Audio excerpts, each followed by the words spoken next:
আসসালামু আলাইকুম। এটা কুষ্টিয়া জেলা দৌলতপুর থানার ফিলিপনগর অঞ্চল। সবাই এটাকে আবেদের ঘাট নামে চিনে। আবেদের ঘাট নামে এটা পরিচিত, সবার কাছে পরিচিত। এই সময় প্রতি বছর এই সময় বন্যার পানির কারণে আশেপাশে ঘর বাড়ি সব ডুবে যায়। অনেক ফসল, আবাদ অনেক কিছু সব ডুবে গেছে। আপনারা দেখতেই পাচ্ছেন, পাটের ভুঁই, আরও বিভিন্ন ফসলের ভুঁই সব ভেসে গেছে, পানির জলে ভেসে চলে গেছে। তো আমরা সবাই এই কি অবস্থা দেখার জন্য নৌকা ভাড়া করে, আমরা 7 জন মিলে একটা নৌকা ভাড়া করে রওনা দিচ্ছি। দেখতেই পাচ্ছেন পাটগুলো সব ডুবে গেছে, মাথাগুলো বের হয়ে আছে।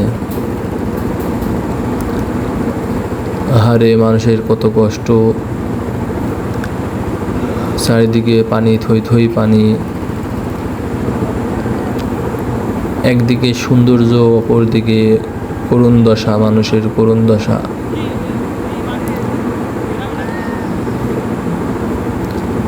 এটা হচ্ছে পদ্মা নদী, আবেদের ঘাট, ফিলিপনগর আবেদের ঘাট। দেখতেই পাচ্ছেন ফসলের জমি সব ডুবে গেছে। এগুলো হচ্ছে ধনচেগুলো ডুবে গেছে, আর শুধু মাথাগুলো বের হয়ে আছে। আর এই ছোট ভাইটা, তাদের পেটের দায়ে তারা নৌকা চালায় অর্থ উপার্জন করছে। আমাদের প্রতি পিস 40 টাকা করে কিছু কিলোমিটার ঘোরাবে, এই জন্য 40 টাকা করে নিয়েছে আমার থেকে।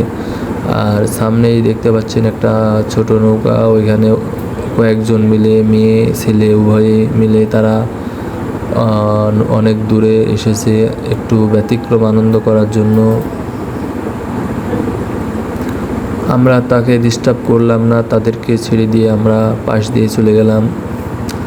আমরা পুনরায় ব্যাক করতেছি আমাদের গন্তব্যস্থানে।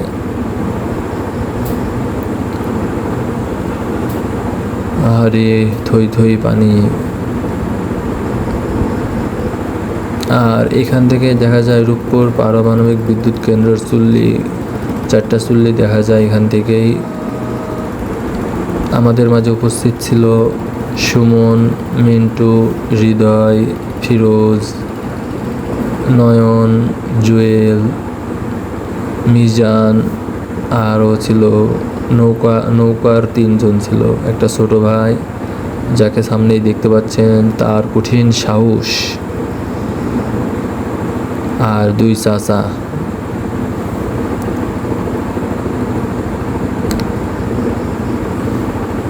আপনারা যারা আবেদের ঘাট, ফিলিপনগর আবেদের ঘাট দেখতে পান না,